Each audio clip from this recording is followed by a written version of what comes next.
Hello everyone, I am Priya Nayak and you are most welcome on our YouTube channel Education Pill. As you know that we are doing this CUET PG English Literature complete preparation only on our YouTube channel, that is Education Pill. So if you are new on our channel, then do subscribe and hit the bell icon so that you will never miss an important update. We have two Telegram groups. In the first group we deal with English literature students, जहाँ पर आपको study material and discussion room provide किया जाता है. And in our second group, that is Education Pill on Telegram, वहाँ पर आपको जो भी class schedule है, अगर कोई change है schedule में, तो उसके बारे में information आपको हमारे दूसरे Telegram group पर मिलता है. तो आप सभी लोग जो भी चैनल पर नए हैं, जो पहली बार हमारे वीडियो को देख रहे हैं, वो दोनों टेलीग्राम ग्रुप्स में ज्वाइन हो जाए. इसका जो लिंक है वो आपको डिस्क्रिप्शन बॉक्स में मिल जाएगा. If you have any query related to your CUET PG English exam, then you can directly make a call on this given number on your screen. अच्छा, अभी 2 दिन पहले आपका जो डेट शीट है वो आ चुका है. पिछले क्लास में भी मैंने थोड़ा इसके ऊपर बोला था, फिर से बोलूँगी. कल भी बच्चों के बहुत क्वेरीज आए, मैम डर लग रहा है, पेपर इतना नज़दीक है. तो देखो, वो पेपर तो कभी ना कभी होना ही था. अब पैनिक होके या टाइम वेस्ट करके इस समय को बर्बाद मत करिए. जितना भी समय है उसे वाइजली यूटिलाइज करिए. जो भी समय बचा है उसमें अब सिर्फ 2 चीज़ें आपको करनी है. एक revision and the second thing is solving as many questions as you can. तो आपको क्वेश्चन प्रैक्टिस ज़्यादा से ज़्यादा करना है. बहुत कुछ नया नहीं पढ़ना है. जो आपका सिलेबस है उसे ही गोल बनाकर आपको चीज़ों को सॉल्व करना है. बहुत बच्चे क्या करते हैं, एंड टाइम पे बहुत कुछ नया पढ़ लेते हैं, रिवीजन वो करते नहीं हैं और इसकी वजह से फिर उनसे पेपर में जो उन्होंने पढ़ा हुआ है वो भी नहीं बनता है. तो आपको ये मिस्टेक नहीं करनी है. आपने जो भी पढ़ा है आपको उसे अच्छे से याद रखना है एंड ज़्यादा से ज़्यादा रिवीजन एंड क्वेश्चन प्रैक्टिस करना है. आज का हम अपना सेशन शुरू कर रहे हैं with the thought, what we achieve inwardly will change outer reality. हमने ऑलरेडी ब्रिटिश लिटरेचर कंप्लीट कर लिया है and in today's lecture we will be dealing with Indian English literature. आज मैंने सभी major dramatist, novelists and poets को include किया है. इस एक वीडियो में आपका इंडियन इंग्लिश लिटरेचर बिल्कुल से कंप्लीट हो जाएगा. तो वीडियो के एंड तक बने रहिएगा. और साथ ही साथ अगर आपके कुछ शॉर्ट नोट्स हैं IEL के, तो उसमें अगर कोई आपको एक्स्ट्रा पॉइंट मिलता है इस लेक्चर के थ्रू, तो आप उसे वहाँ पर ऐड ऑन भी कर लें. अब सबसे पहले हम देखेंगे कि इंडियन इंग्लिश लिटरेचर होता क्या है. So as the name suggests itself, Indian English literature deals with the writer who are Indian and they wrote their works in English language. तो हम उन वर्क्स को पढ़ते हैं जो हमारे इंडियन राइटर्स ने इंग्लिश भाषा में, इंग्लिश लैंग्वेज में जिनको लिखा है. अब इसकी शुरुआत कैसे होती है, तो पहले तो आप जितना आप समय में पीछे जाएंगे आप देखेंगे कभी ना कभी जैसे कि अगर हम ब्रिटिशर्स से शुरुआत करते हैं तो पहले तो वो हम पर रूल कर रहे थे. स्टिल जो वर्क्स हैं वो उस वक्त भी लिखे जा रहे थे. बट ब्रिटिशर्स के जाने के बाद हमारे देश में एक तरीके से ज़्यादा कल्चरल डेवलपमेंट हो पाया, क्योंकि हम अब फ्री हो चुके थे, तो ज़्यादा से ज़्यादा राइटर्स को प्रोत्साहन मिला. तो अगर हम वो राइटर्स देखें जो ब्रिटिशर्स के टाइम पर इंग्लिश में लिख रहे थे, तो उनकी संख्या काफ़ी कम है. फिर जैसे जैसे डेवलपमेंट हुआ हमारे देश में, वैसे वैसे और भी ज़्यादा राइटर्स इस क्षेत्र में आए. सबसे पहले IEL पर आपको कॉलोनियल इन्फ्लुएंस देखने को मिलता है. कॉलोनियलिज्म क्या होता है आई एम श्योर आपको पता होगा. जब कोई ऐसा देश जो कि पावरफुल है दूसरे देश में अपनी कॉलोनीज क्रिएट कर लेता है, वहाँ पर रूल करने लग जाता है, तो उसे हम कॉलोनियलिज्म कहते हैं. हमारे देश में भी कॉलोनियलिज्म था. हम एक टाइम पीरियड पर अंडर ब्रिटिश रूल थे एंड उसका जो प्रभाव है उस वक्त जो लोगों के साथ हुआ, काफ़ी सारे लोगों ने उस पर बेस्ड वर्क्स को लिखा है. सो IEL, Indian English Literature, has roots in the colonial era with works influenced by British literary traditions during the British Raj. अब बात करें इसकी शुरुआती दौर की, तो सबसे प्रोमिनेंट इंडियन इंग्लिश राइटर्स में से एक जो कि अर्ली थे, बहुत शुरुआत में आए थे, वो है Rabindranath Tagore, and who was also the first non European Nobel laureate in literature. इसका जो क्वेश्चन भी है वो काफ़ी बार पूछा जा चुका है, तो आप रविंद्रनाथ टैगोर को ज़रूर याद रखें। इसके अलावा are K Narayan and also राजा राव, मुल्क राज आनंद, इन्हें हम प्रोमिनेंट इंग्लिश राइटर्स के रूप में देखते हैं। इसके बाद पोस्ट इंडिपेंडेंस रिसर्जेंस की बात करें तो मुल्क राज आनंद, राजा राव एंड खुशवंत सिंह। खुशवंत सिंह, बच्चों में आपको बता दूं, जब भी पार्टीशन नॉवेल्स पर क्वेश्चन आता है तो खुशवंत सिंह एक प्रोमिनेंट पार्टीशन राइटर्स हैं। इनके जो वर्क हैं, काफ़ी इनके जो ऐसे वर्क हैं जो इस थीम से डील करते हैं, तो मैं आपसे ज़रूर कहूँगी खुशवंत सिंह को आपको बहुत ही अच्छे से पढ़ना है। अगर आपने उनके ऊपर नोट्स बनाए हैं तो उनके जो फेमस वर्क हैं उनकी आप जाकर समरीज भी देख सकते हैं। All right, okay, moving on to the next thing, we have common themes. Obviously आपका जैसे मान लीजिए वर्ल्ड वॉर हुआ है, तो उस टाइम पीरियड के जितने भी वर्क्स हैं mostly they will deal with world war, क्योंकि उस वक्त वो एक प्रोमिनेंट थीम है। ऐसे ही हमारे देश में उस वक्त जो प्रोमिनेंट थीम थी वो थी cultural clash, identity, post colonial challenges and the evolving socio-economic landscape of India. After that comes magical realism. I am sure you must have heard about magical realism in Salman Rushdie's Midnight Children. Salman Rushdie का जो work है midnight children, it is one of the most prominent example of magical realism. So first of all you should know that what magical realism is. Magical realism deals with two things. As the name suggests, it has magic, means the supernatural things, the supernatural elements, and as well as it also deals with the reality. So it's a mix of both the things. After that comes feminist voices. In feminist voices, we have Arundhati Roy, Anita Desai, Kamala Das. They have contributed significantly to feminist discourse in Indian English literature. After that, we have diaspora literature, where we have Jhumpa Lahiri, Chitra Banerjee, Deva Karuni. They have explored the immigrant experience connecting with the Indian diaspora. And now finally comes the contemporary voices, जिसमें अरविंद अडिगा का जो ये work है the white tiger, it is very important. Directly many times ये question आ चुका है that who has written the white tiger. इसके अलावा Chetan Bhagat, I am sure you must have heard about him. उनके कुछ 5 से 6 नॉवेल्स ही है, but all of them are very popular amongst the youngsters. So now this was all about IEL. Now we will be dealing with the writers of this age. हम शुरुआत करेंगे systematically as we always गो.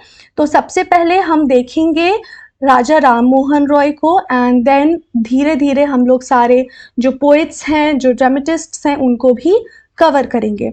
राजा राम मोहन रॉय, ना सिर्फ इनको आपने Indian English literature में देखा होगा, बल्कि इनको आपने जब भी सोसाइटी के बारे में, सोसाइटल चेंजेस के बारे में पढ़ा है, तब भी राजा राम मोहन रॉय के बारे में आपने देखा होगा. ही was a social reformer. He was very prominent in 19th century. And इन्होंने ब्रह्म समाज की भी स्थापना की थी. ही प्लेड अ वेरी की रोल इन एस्टेब्लिशिंग द ब्रह्म समाज इन 1828, which advocated the monotheism and rational worship. So basically he used to talk about logic, he used to talk about reason. Apart from that, Raja Ram Mohan Roy is also very famous because he stood against sati pratha. And not only that, उस वक्त समाज में जितनी भी कुरीतियाँ थीं, specially that targeted women, उसके खिलाफ राजा राम मोहन रॉय ने ना सिर्फ आवाज़ उठाई, बल्कि उन्होंने एक पूरा संस्था क्रिएट किया जो कि विमेन की हक के लिए बात कर सके, जहाँ पर वो विमेन को उनके राइट्स दिला सके. Then comes Bankim Chandra Chattopadhyay. If I talk about the things which he has, for the works for which he is very much renowned, so it is Durgesh Nandini. It was a novel in 1895. It is often considered as the first Bengali historical novel. तो सी ज़रूरी नहीं है कि हर writer जो IEL में है उसके English work से ही आपसे क्वेश्चन पूछा जाए। क्वेश्चन कभी कभी जैसे कि एक बार पूछ लिया गया था कि गोदान किसने लिखा है। Now it's written by Premchand and it has nothing to do with IEL। So कभी कभी ऐसे क्वेश्चंस भी आ जाते हैं, आपको हर तरीके के क्वेश्चन के लिए प्रिपेयर्ड रहना है। Then we have his very renowned work Anand Math, which was published in 1882. It also includes the song Vande Mataram, which was later adopted as India's national song. Now comes Rabindranath Tagore. अच्छा, इसके पहले जो दो writers थे उनमें बहुत कुछ नहीं था याद करने के लिए, लेकिन रविंद्रनाथ टैगोर के बारे में काफ़ी कुछ है। एक नेटफ्लिक्स पर सीरीज है tales from Tagore. I have watched it and it's such a masterpiece. All of you being a literature students should go and watch that. उसमें रविंद्रनाथ टैगोर के जितने भी मास्टरपीस स्टोरीज हैं उनको बहुत ही beautifully with a blend of pictures, with a blend of beautiful characters portray किया गया है। सो टेल्स फ्रॉम टैगोर आप ज़रूर देखें, उससे फ़ायदा होगा कि आपको क्या होगा कि जब आप कई बार वर्ड को पढ़े नहीं होते हैं लेकिन जब आपने उसे देखा होता है कहीं ना कहीं in the form of pictures तो वो आपको याद आ जाता है, तो आप उसे भी ज़रूर देखें। Now talking about the most important works written by Rabindranath Tagore, the first one is Gitanjali, English में हम इसे सॉन्ग ऑफरिंग्स कहते हैं। It was a collection of Tagore's poetry जिनके लिए इनको नोबेल प्राइज़ भी मिला था in literature in 1913। Then Ghare Baire, in English we call it The Home and the World. It is a novel which explored the complexities of love, nationalism and personal freedom. Then Chokher Bali. It is like one of my most favorite stories. इस पर Aishwarya Rai and Radhika Apte दोनों का ही एक movie बना है। एक ऐश्वर्या राय का movie है एंड जो राधिका आप्टे है इनका टेल्स फ्रॉम टैगोर में इन्होंने पोर्ट्रे किया है। So it's such a wonderful story. All of you must read it. It is a novel which addressed the themes of love, betrayal, and societal norms which were prominent in 19th century Bengal. Then comes the most important story written by him, and it is Kabuliwala. It is a short story. It reflects the bond between an Afghan trader and a young Bengali girl. Now comes मुल्क राज आनंद। मुल्क राज आनंद बहुत ही ज़्यादा famous Indian English novelist रहे हैं। इनका her work उतना ही famous है, उतना ही इम्पॉर्टेंट है, and that is why I have included all of his major works. He was a prominent Indian English writer known for addressing social issues through his literature. इनका सबसे पहला work है untouchable. इसकी date भी आपको याद रखनी है।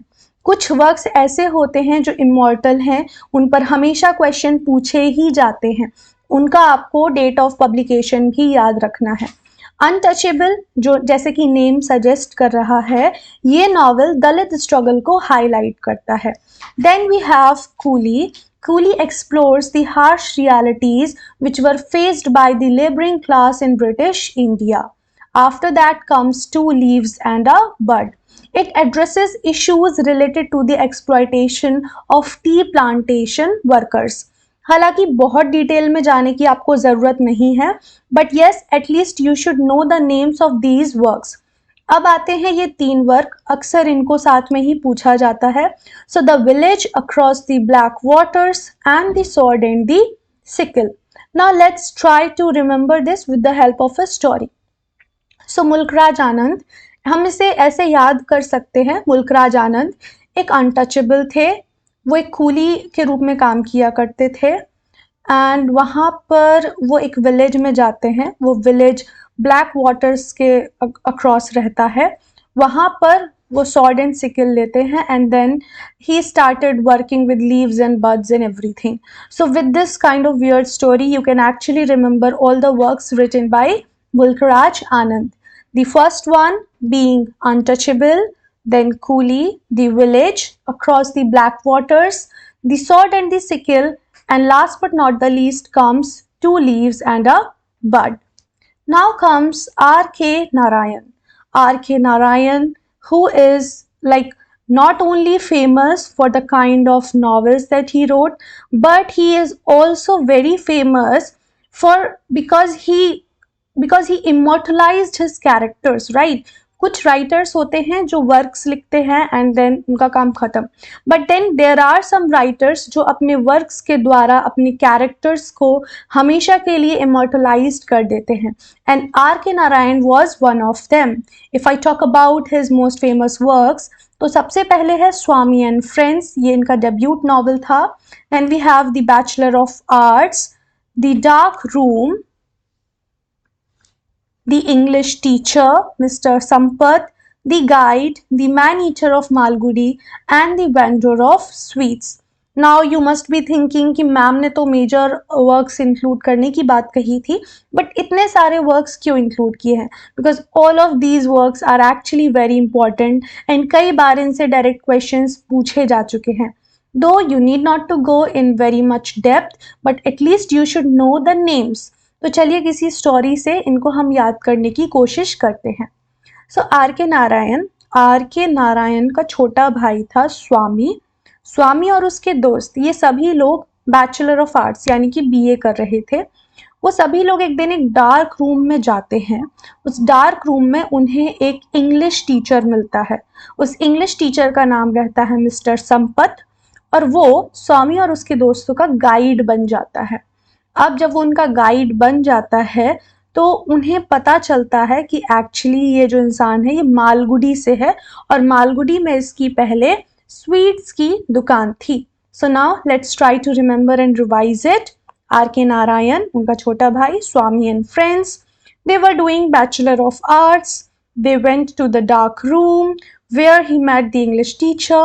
His name was Mr. Sampath. He became their guide. And then they got to know that this man belonged to Malgudi and he was once a vendor of sweets. So I really hope with this very simple story, all of you have remembered all the important works which were written by Mr. R.K. Narayan. Now comes Saadat Hasan Manto. Saadat Hasan Manto बहुत ही ज़्यादा मैं कहूँगी कि depth में जो इंसान works को लिखता है, ये उन राइटर्स में से एक हैं. इनकी अगर मेजर वर्क्स की मैं बात करूँ, सो इट इज़ तौबा तेग सिंह एंड ठंडा गोश्त. कोल्ड मीट, ये एक पावरफुल स्टोरी थी which explored the psychological impact of violence during the partition. अभी थोड़ी देर पहले मैंने बताया था कि पार्टीशन नॉवेल्स में खुशवंत सिंह का बहुत ही प्रोमिनेंट नाम है, उनसे उनके वर्क से क्वेश्चंस आते हैं. अगर मैं सेकंड राइटर आपको सजेस्ट करूं, so he is mister Saadat Hasan Manto. Partition novels की जब बात होती है तो इनसे भी क्वेश्चन डायरेक्टली पूछ लिया जाता है ना, पार्टीशन नॉवेल्स. तो आपको सादत हसन मंटो के भी जो फेमस वर्क हैं जैसे कि तौबा तेग सिंह एंड ठंडा गोश्त, तो at least you should know the name that yes this work is written by him. He died in Lahore, Pakistan, and he was born in British India. Now comes Khushwant Singh. Khushwant Singh, he was also born in Hadali, British India, and he passed away in 2014. He was a journalist, editor, and prolific writer, and he was known for his wit, humor, and just candid writing style. इन्होंने Indian literature as well as journalism में बहुत ही significant contribution दिया है. If I talk about his major works, so the first one is Train to Pakistan. I'm sure you must have heard about Train to Pakistan. It's a powerful novel which is set during the partition of India. It addresses communal tensions and human sufferings. Then comes I Shall Not Hear the Nightingale. I Shall Not Hear the Nightingale एक legal drama है. It explored corruption and morality with the judicial system. Then comes Delhi a Novel. अभी recently एक exam में ये question पूछा गया था, Delhi a Novel किसका वर्क है? तो डायरेक्ट क्वेश्चन आते हैं. देखिए, अगर एक राइटर का बहुत ही इंपॉर्टेंट वर्क है जैसे कि ट्रेन टू पाकिस्तान, तो उसके थीम्स से, उसके कैरेक्टर्स से क्वेश्चन आ सकते हैं. लेकिन अगर माइनर वर्क हैं तो आपको डेप्थ में जाने की ज़रूरत नहीं है. माइनर वर्क्स के अगर आपको नाम भी पता है तो भी आप क्वेश्चंस को कर लेंगे. So Delhi a novel, it's a historical novel which is spanned from the time of Nadir Shah's invasion to the emergency in 1975 and it captured the essence of the city. तो इतना detail में नहीं जाना है but इतना याद रखना है कि Delhi a novel, it is written by Khushwant Singh.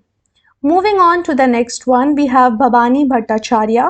Bhavani Bhattacharya से भी डायरेक्ट क्वेश्चंस पूछे जाते हैं, बहुत डेप्थ में इनसे क्वेश्चन नहीं आता है.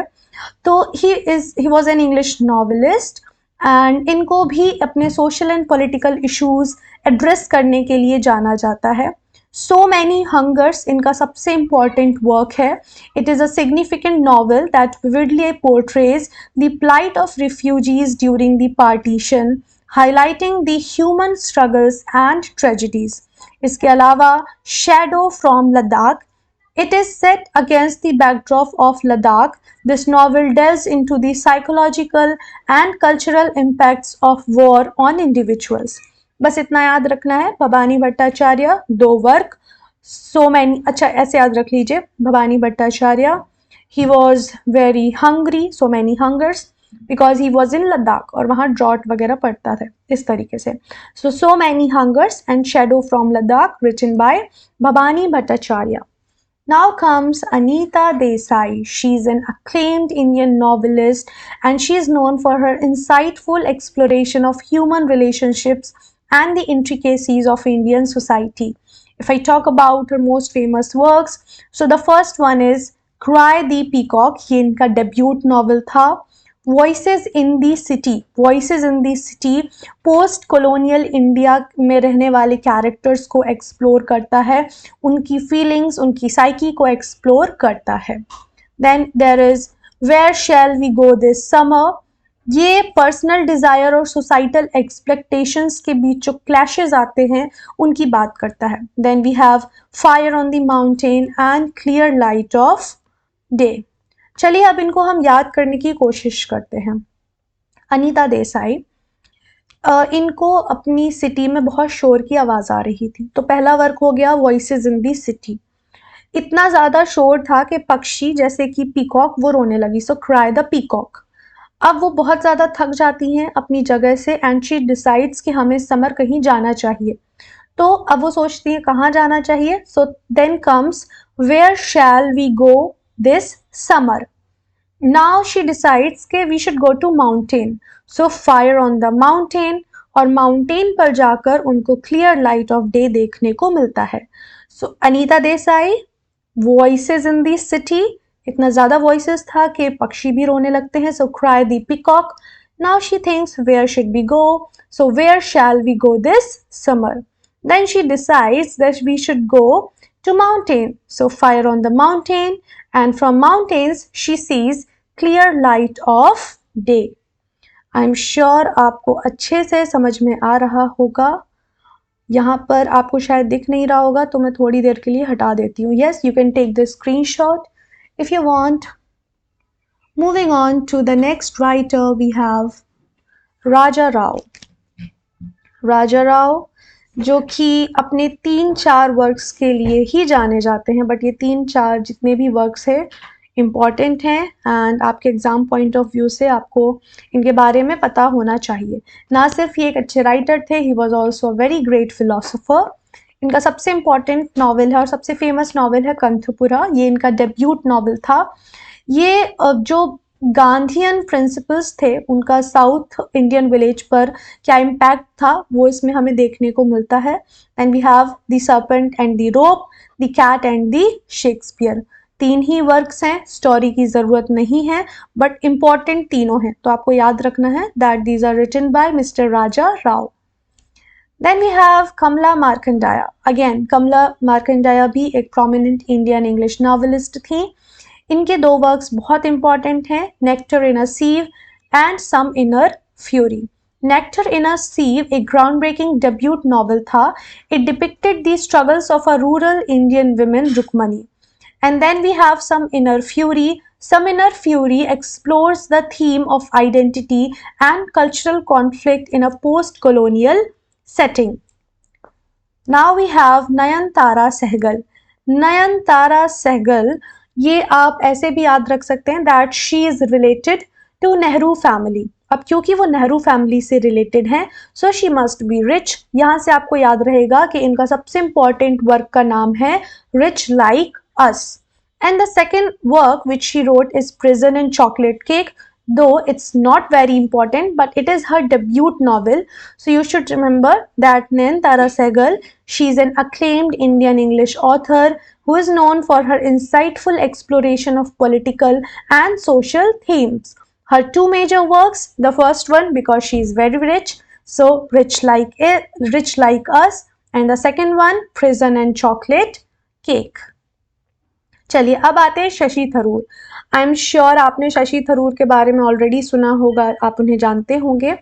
शशि थरूर की एक बहुत ही अच्छी स्पीच है, वो यूट्यूब पर है। आप शशि थरूर ब्रिटिश इंपीरियलिज्म ऐसा कुछ सर्च करेंगे तो वो आपको मिल जाएगी, आप उसे ज़रूर देखें। बहुत ही अच्छी स्पीच है जहाँ वो ब्रिटिशर्स ने कैसे हमारे देश को बर्बाद किया, कैसे हमारे देश में उनकी वजह से हम पीछे हो गए, इन सब के ऊपर उसमें है। तो Shashi Tharoor born in London, he is an Indian politician, diplomat and author. इनका सबसे इम्पॉर्टेंट वर्क है the great Indian novel. It is an epic work that cleverly blends mythology with modern Indian history and politics. Riot, a love story. It explores the communal tensions. Riot word से भी पता चलता है कि it's about tensions and violence in India. And क्योंकि आगे love story है, it means ये सारी tensions एक love story के द्वारा बताई जाती हैं। Inglorious Empire. Inglorious Empire, I must say this is a masterpiece written by him. This work examines the impact of British colonialism on India. और वहाँ पर वो बताते हैं तर्क के साथ कि कैसे ब्रिटिशर्स को लगता है कि उन्होंने हमें डेवलप कराया है, but actually they have only set us back, उन्होंने सिर्फ हमें बैकवर्ड ही बनाया है। Last but not the least we have Pax Indica. Pax Indica एक कलेक्शन ऑफ एसेज था।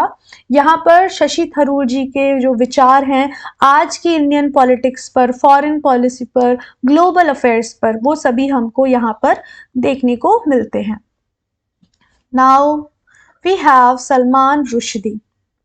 सलमान रश्दी, इनको मैंने पहले भी बताया, इनका नाम सबसे ज़्यादा तब आएगा जब हम मैजिकल रियलिज्म की बात करते हैं। मैजिकल रियलिज्म में इन्होंने सबसे ज़्यादा योगदान दिया है। इनका जो वर्क है मिडनाइट्स चिल्ड्रन, वो one of the best example है। जैसे कि मैंने पहले बताया, magical realism is a genre where we have supernatural elements aligned with some realistic events. Midnight's children, जिसको बुकर प्राइज भी मिला, it explores the post colonial India through the life of Saleem Sinai. इसका जो प्रोटैगनिस्ट है, इसका नाम बहुत बार पेपर में पूछा जा चुका है, तो आपको ये पता होना चाहिए, है ना। इसके बाद shame, satanic verses, Haroun and the sea of stories, ये तीनों भी आप बस याद रख लीजिएगा। अच्छा, सैटेनिक वर्सेस याद रखिएगा, ये कंट्रोवर्शियल नॉवेल था। इतना ज़्यादा कंट्रोवर्शियल हो गया था कि इनके खिलाफ ईरानियन लीडर ने फतवा भी जारी कर दिया था, फतवा for his death.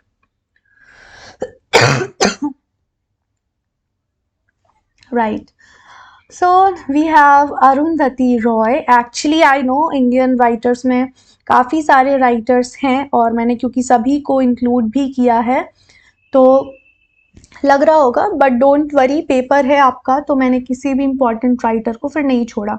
I have included everyone and you should also be with me till the end so that हम टाइम पर आपका सिलेबस भी कंप्लीट कर सकें और जितनी भी इम्पॉर्टेंट इंफॉर्मेशन है वो भी आप तक जा सके। Arundhati Roy, Indian author, activist, इन्होंने social justice and all of these like issues, कभी कभी उस पर भी वर्क लिखा है, एज वेल एज जो ह्यूमन साइकोलॉजी होती है उससे भी रिलेटेड इनके वर्क्स हैं। कई बार हम कुछ सोचते हैं बट बोल नहीं पाते, तो जो दिमाग में थॉट्स आ रहे हैं कई बार इन्होंने अपने कैरेक्टर्स के थ्रू डायरेक्टली उनको जनता तक पहुंचाया है। इनका सबसे फेमस वर्क है the God of small things. ये इनका डेब्यूट नॉवेल था जिसको बुकर प्राइज फॉर फिक्शन मिला इन 1997। ये क्वेश्चन डायरेक्टली पूछा जा चुका है 3-4 बार, गॉड ऑफ स्मॉल थिंग्स आया कब, बुकर प्राइज कब मिला, है ना.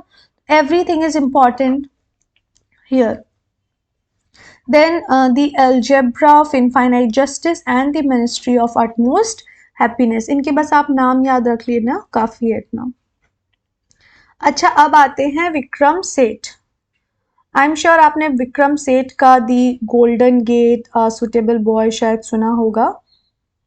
ये इस पर एक सीरीज भी बनी है नेटफ्लिक्स पर, सुटेबल बॉय पर आई गेस, तो देख सकते हैं आप.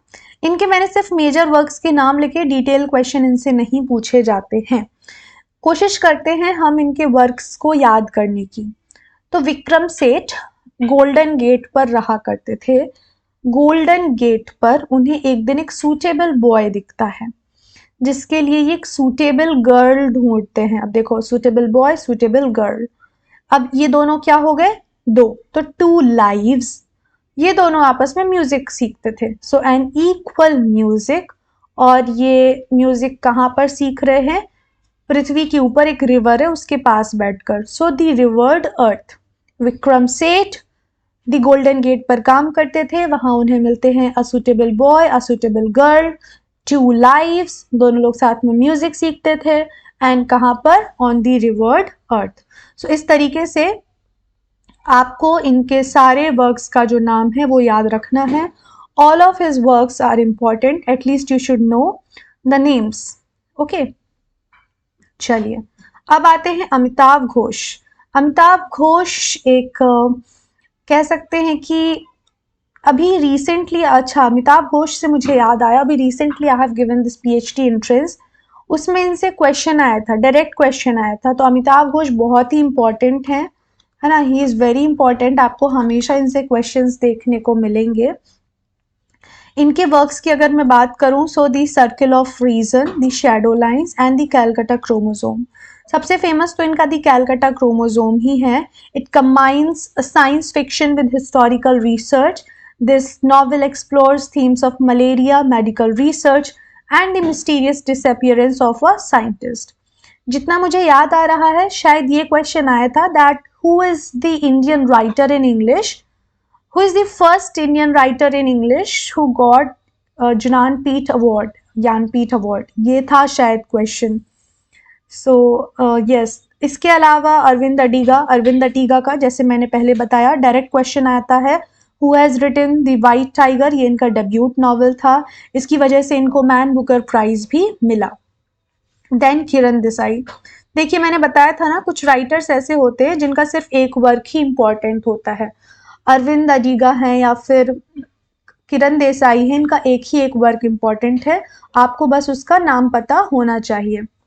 सो यस, अरविंद अडीगा का आप द वाइट टाइगर याद रख लीजिएगा, एंड किरण देसाई का द इनहेरिटेंस ऑफ लॉस. इस एक वर्क की वजह से उनको बहुत ज़्यादा ग्लोबली अप्रिशिएशन मिला, and she also won the Man Booker prize in 2006.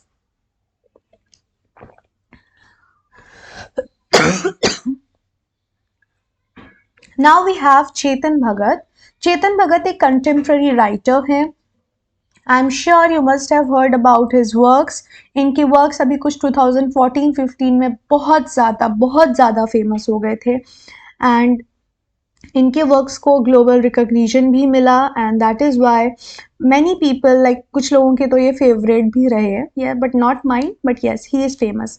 इनके नाम बस याद रख लीजिएगा, जैसे कि 5 point someone, one night at the call centre, the 3 mistakes of my life, 2 states, movie भी बनी है इस पर, रेवोल्यूशन 2020, हाफ गर्लफ्रेंड पर भी मूवी बनी है, 1 इंडियन गर्ल. ऐसे याद रख लीजिए. चेतन भगत एक दिन 5 बजे काम कर रहे थे कॉल सेंटर पर, वहाँ पर उनसे 3 गलती हो जाती हैं. पहली गलती ये कि उनको एक दूसरी स्टेट की लड़की से प्यार हो जाता है. दूसरी गलती ये कि वो जो लड़की रहती है वो उनकी like she did not want to like give a commitment, so she becomes half girlfriend, right. और थर्ड गलती, वो कुछ रेवोल्यूशन कर देते हैं. तो ये तीनों वर्क आ गए, और वो सब किससे हुआ था, वो लड़की कौन थी, तो शी वॉज 1 इंडियन गर्ल. फिर से याद करते हैं. चेतन भगत एक दिन वो काम कर रहे थे कॉल सेंटर पर. So one night at the call centre, time हो रहा था 5 o'clock. So 5 point someone. There he did 3 mistakes of his life. So the 3 mistakes of my life. पहली मिस्टेक दूसरी स्टेट की लड़की से, तो 2 states, एंड दूसरी स्टेट की लड़की से उनको प्यार हो जाता है. So one Indian girl, she becomes half girlfriend, and he did revolution 2020. इस तरीके से आप उनके वर्क्स को याद रख सकते हैं. देन वी हैव झुम्पा लहरी. झुम्पा लहरी, इनके बारे में तो ज़्यादा कुछ आपको बहुत याद नहीं रखना है, बट यस, इनका 2 वर्क आपको उनका नाम याद रख लीजिएगा, इतना मोर देन इनफ है. Interpreter of melodies and namesake. Interpreter of melodies इनका एक डेब्यूट कलेक्शन था of short stories, for which she also won the Pulitzer Prize for Fiction. It explored the themes of identity, cultural dislocation, and the complexities of relationships. अब Ruskin bond के लिए तो मैं कहूँगी कि इनके ऊपर भी कुछ मूवी, जैसे ब्लू अम्ब्रेला पर मूवी बनी है, मैंने देखा, बहुत इंटरेस्टिंग तो नहीं थी, बट यस, ये इनका एक वेल रिसीव्ड नॉवेला है. The room on the roof, are trees still grow in Dehra, the India I love. 4 ही वर्क से ऐसे ही याद कर लीजिए, स्टोरी की जरूरत नहीं है यहाँ पर. अब आते हैं Indian dramatist writing in English. Indian dramatist, ठीक है. अब आते हैं इंडियन ड्रामेटिस्ट्स. तो यहाँ पर 4 बहुत ही फेमस ड्रामेटिस्ट है, मैंने सभी को इंक्लूड किया है. The first one is Girish Karnad. I am sure आपने सुना होगा इनके बारे में. गिरीश कर्नाड, एक था टाइगर मूवी और टाइगर जिंदा में भी आपको देखने को मिले होंगे. ना सिर्फ ये एक एक्टर रहे हैं, बल्कि ये इंडिया के one of the most famous Indian playwright भी रहे हैं. Actor, film maker, he has contributed significantly to the Indian theatre. बात करूं अगर मैं इनके फेमस वर्क की, तो ययाति, ये इनका डेब्यूट प्ले था, एंड तुगलक, ये एक हिस्टोरिकल प्ले था. इसके अलावा हयावदाना, नागमंडाला एंड अग्निवर्षा. अभी सीयूईटी पीजी के पॉइंट ऑफ व्यू से अगर मैं बताऊं, तो बहुत ज्यादा डिटेल में आपको इनके वर्क्स में नहीं जाना है. All you need to know is about कि इन्होंने कौन कौन से प्लेस को लिखा है. अब आते हैं विजय तेंदुलकर. विजय तेंदुलकर एक प्रोमिनेंट इंडियन राइटर हैं, प्ले राइट है, play writer, screen writer and playwright, Indian screen writer, social activist. He is known for his impactful contributions to the Indian theatre. इनके भी कुछ 3-4 वर्क्स ही हैं जो बहुत ज़्यादा फेमस हैं, और क्वेश्चंस भी आपको उन्हीं से देखने को मिलेंगे. सबसे पहले शांतता कोर्ट चालुआ है, ये इनका मोस्ट इम्पॉर्टेंट वर्क कहा जाता है. फिर घाशीराम कोतवाल, ये एक हिस्टोरिकल ड्रामा था जो कि पावर और करप्शन को क्रिटिक करता है. It was set during the Peshwa rule in Pune. Then we have Sakharam Binder, ये कॉन्ट्रोवर्शियल प्ले था. It challenged the societal norms, portrayed a protagonist who rejected the conventional morality. अब आप लोगों को दिख नहीं रहा होगा तो मैं हाइड कर देती हूँ. Those who want to take screenshot can take screenshot from here, right. चलिए, अब आते हैं बादल सरकार. जैसे कि मैंने बताया 4 हैं, तो गिरीश कर्नाड हो गए. अब उसके बाद विजय तेंदुलकर. थर्ड वन इज बादल सरकार. बादल सरकार के 2 फेमस हैं, एबोंग इंद्रजीत, एबम इंद्रजीत भी कहते हैं इसको हिंदी में, एंड पगला घोड़ा, मैड हॉर्स. बस 2 है, नाम याद रख लीजिए. महेश दत्तानी. महेश दत्तानी एक Indian play right, director and actor हैं. इनके 4 फेमस वर्क हैं, तो नाम याद रखते हैं इनके. महेश दत्तानी की बेटी का नाम था तारा. तारा एक डांस प्रैक्टिस कर रही थी मैन की तरह, डांस लाइक अ मैन. उस डांस में वो एक झांसी की रानी लाइक या फिर कोई क्वीन का रोल अदा करती है. सो ब्रेवली फॉट दी क्वीन, और फाइनल सॉल्यूशन उसका हो जाता है कि वो जीत जाती है उस पूरे कॉन्टेस्ट को. सो महेश दत्तानी, बेटी का नाम तारा. तारा डांसेस लाइक अ मैन. फिर उसके बाद वो ना सिर्फ डांस लाइक अ मैन, बल्कि वो अपनी परफॉर्मेंस से सबको दिखा देती है that she bravely fought the like the queen. So Tara, Dance Like a Man, Bravely for the Queen, and Final Solutions. Now comes Indian poets. The first one is Sarojini Naidu. I'm sure आपने इनके बारे में थोड़ा बहुत सुना होगा. सरोजनी नायडू जिन्हें हम नाइटिंगेल ऑफ इंडिया भी कहते हैं. So Sarojini Naidu has written some really very famous and important works. सबसे पहले अगर मैं बात करूं तो The Golden Threshold ये इनका debut poetry collection था. It showed the themes of love, nationalism and socio-political issues. The Bird of Time and The Broken Wing ये दोनों भी इनके इसके बाद works आते हैं. तो सबसे पहले है golden threshold. It is the most important work which is written by Sarojini Naidu. After that you can remember the broken wing. So these two are really very important. After that you can remember the bird of time. Now next we have Kamala Das. Kamala Das, who was born as Kamala Suraiya in Kerala, she is a renowned Indian English poet and writer. If I talk about the most important works written by her, so first is Summer in Calcutta. Summer in Calcutta is a notable poetry collection which delves into the personal and emotional experiences. कमला दास की आप ये बात याद रख सकते हैं कि उन्होंने पर्सनल लाइफ में जो स्ट्रगल्स फेस किए उसको उनके वर्क्स में हमें वो देखने को मिलते हैं. माई स्टोरी इनका सबसे इंपॉर्टेंट वर्क है. ये एक ऑटोबायोग्राफी है that created controversy because it was so truthful in its nature. उन्होंने इतनी सच्चाई के साथ इस वर्क को लिखा. उस वक्त जो महिलाओं के साथ शोषण हो रहा था समाज में, इतना खुलकर उन्होंने इसे पोर्ट्रे किया that though it became controversial at that point of time, but then people really pleased her, people really appreciated her for writing such phenomenal work. Then comes Nizam Ezekiel. Nizam Ezekiel, who was born in Bombay to a Jewish family, he was a key figure in post-independence Indian English poetry. If I talk about his famous works, so we have The Unfinished Man, The Exact Name, and Hymns in Darkness. Nizam Ezekiel, simply आपको नाम याद रखने हैं. Unfinished Man के बाद The Exact Name and Hymns in Darkness. चलिए इसे एक स्टोरी के साथ हम याद रखने की कोशिश करते हैं. Nissim Ezekiel, he was an unfinished man. उनका एग्जैक्ट नेम उनको खुद को भी नहीं पता था. And he went and wrote hymns in darkness. Okay, then we have Sri Aurobindo. So yes, I was telling you that recently I came across a question related to Amitav Ghosh. Apart from that, there was also question from Sri Aurobindo. So see, आप जो writers आज पढ़ रहे हैं for your CUET PG English exam, वो हमेशा आपको कहीं ना कहीं काम आने वाले हैं. तो उन्हें अच्छे से पढ़िए and जितना भी पढ़ रहे हैं रिवीजन जरूर करिए. Right. Sri Aurobindo was a philosopher and spiritual leader. He was also a poet and yogi who played a key role in India's independence movement. Now, if I talk about the major works written by Sri Aurobindo, so the first one is Savitri, A Legend and a Symbol. ये इनकी epic poem थी and it explored the journey of the soul. It is considered as a spiritual masterpiece. Apart from Savitri, he has also written The Life Divine and essays on the Gita.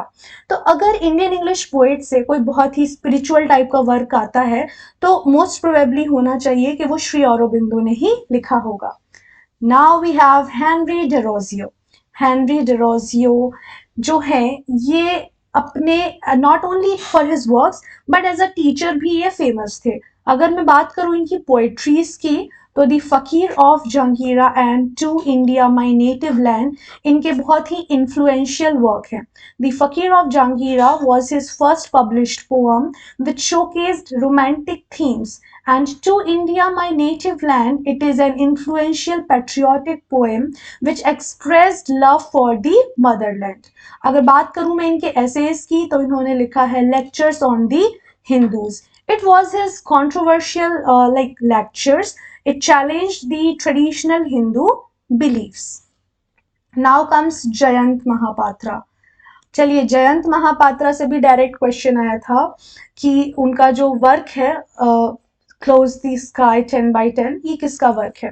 So actually it was his debut poetry collection. It was marked by the themes of alienation and existential questioning. His next important work is A Father's Ars Temple. If I talk about like awards, so he has received the Sahitya Academy Award for Relationship in 1981, recognizing his significant contribution to Indian literature. चलिए अब सिर्फ एक दो writer ही बचे हैं I guess. Okay, so now comes last one, Toru Dutt. Toru Dutt जो है इनका लाइफ स्पैन बहुत छोटा था, बहुत ही कम उम्र के लिए ये रही, but she was very very talented. She had knowledge about many languages. She was proficient in multiple languages including English, French, Sanskrit, which showcased her linguistic powers. If I talk about the major works written by Toru Dutt, so the first one is A Sheaf Gleaned in French Fields. ये question 3 बार आ चुका है कि ancient ballads and legends of Hindustan किसने लिखा है. तो एटलीस्ट ये वर्क आप as most important note down कर लें. नोट्स में नहीं लिखा है तो इंक्लूड कर ले, right. So ancient ballads and legends of Hindustan written by Toru Dutt, a sheaf gleaned in French fields. I hope I'm clear to all of you. I hope that whatever we have studied in today's lecture, you were able to grasp it nicely. Now, last but not the least, I would like to talk a bit about your exam. अब जैसा कि आप जानते हैं आपके exam को ज़्यादा वक्त नहीं बचा है, so don't waste your time. Just revise your notes and also do solve as many questions as you can. The more questions you will solve, the more questions you will be able to solve in your exam. So if you are new on our channel, do subscribe it. Do press the bell icon so that you will never miss an important update. Do like the video if you found it helpful, and do not go without sharing your feedback in the comment section. If you know someone who is preparing for CUET PG English exam, then do share the video with him or her. We will soon meet in our next lecture. Till then, signing off, keep smiling and keep studying. Thank you.